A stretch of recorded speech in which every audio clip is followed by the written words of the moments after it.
Die Jacobites find him, lend it in, the Jacobites find him, lend it in, ye Jacobites find him, your thoughts will proclaim.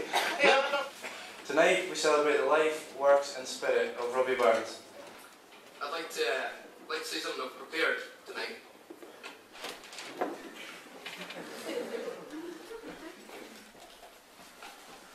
Hello.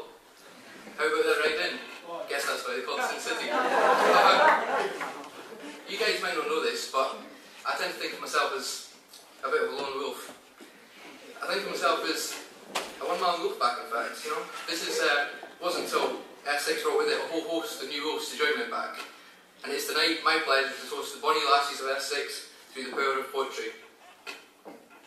Information regarding the S6 females came to me with surprising ease. Many juicy details like who's with who and who's the sleaze. Of course, I don't believe any of our lassies to be the latter. That's simply the chat of H4. 99% bitching and 1% patter. Oh, secrets lie behind that door. But naturally, some info I had to hunt for. See, our head girl is quite a saint. A cute wee lassie whose connection to me I couldn't ignore. My own flesh and blood, whose name I would never taint. Burns would describe Flora as say fine a lady. The old boy got his spot on there. J. Scott called her something more shady.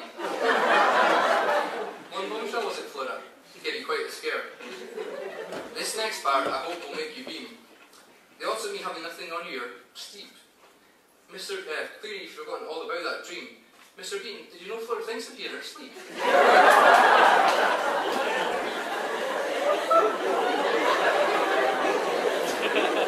Since that dream, her demons ain't been the same. Perhaps, Flora, you should keep your thoughts on the tame.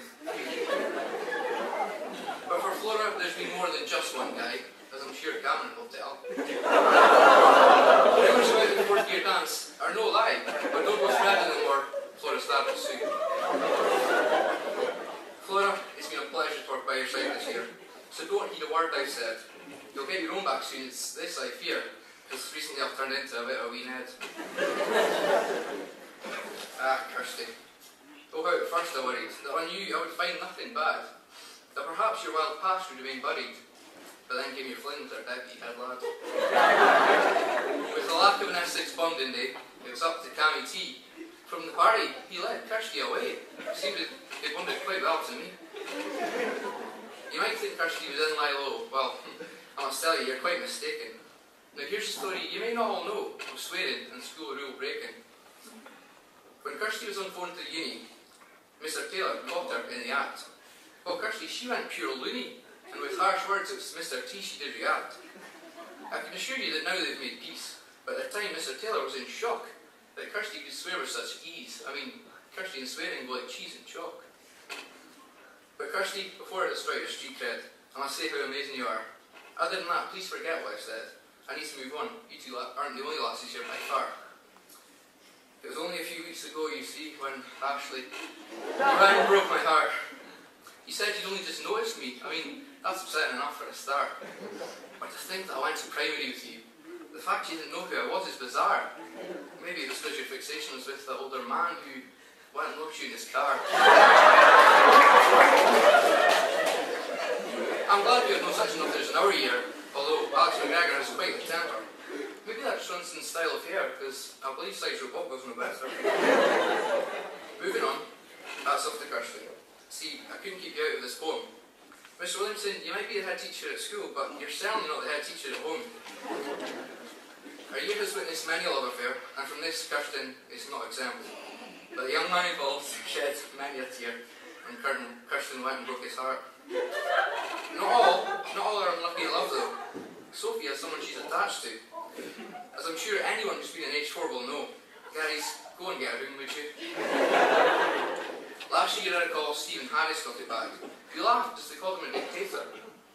But he must have been a decent lad, if even Han could be called a traitor. That whole Thomas Warwick affair ruined your good name. The fifth year said he didn't care, that it was you that got all the blame. So for Hannah's sake I must tell you all, it's true, she's the one in the wrong. She enjoyed making Thomas feel that small, and she'd do it all day long. Although our lassies are the bonniest of them all, we've had not one troublemaker, but a few. mother was kicked out of her weekend place when her head went through the ceiling. Now she's been put back to first base, which leaves her on her own, proper viewing. The after party held many a story, as I'm sure Fleur will tell. I would have mentioned these normally, but I really don't remember well. See, I was preoccupied with a small breakdown, so there's not much I remember. But we all heard of Losa's accident. To say the least, it was an eventful December. It's high time I moved on to the staff. Kids have been watching enough. Although the teachers aren't quite as good a laugh, thinking of jokes about them wasn't nearly as tough. It's already clear, Mr. Williamson, that you're not the boss around the house, but my sources also tell me you do little at home. Even the DIY is all done by your spouse. This in itself is no bad thing, but Mrs. Anderson, she's always busy, and making her put up the shelves, well, that's just proper lazy. On top of her management duties, Mrs. Oliver has to keep her wreck down in check. See, without her, Mr. Williamson would be a completely disorganised wreck. It's with great relief that I come to finish this rhyme, and thanks to you all for listening in. I've been dissing you all peeps for quite some time, and hope you all take it on the chin. If you weren't mentioned, then you're lucky, or maybe just not part of the clique. If it's the latter, then you're seriously unlucky, and most probably a bit of a geek. So without further ado, ladies and gentlemen, lads and lassies, I will now leave you with an extract from the poem To the Lassies. And when our lass will lie say still, thy voice will all my fears kill. And will I send and ere I fill my grateful glass, and hoist it high above I will to my fair lass. Gentlemen, please get upstanding.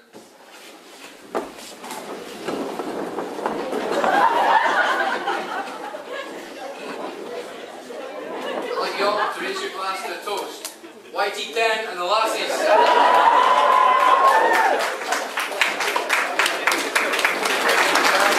You will hear, your coxswains, I'm unblame.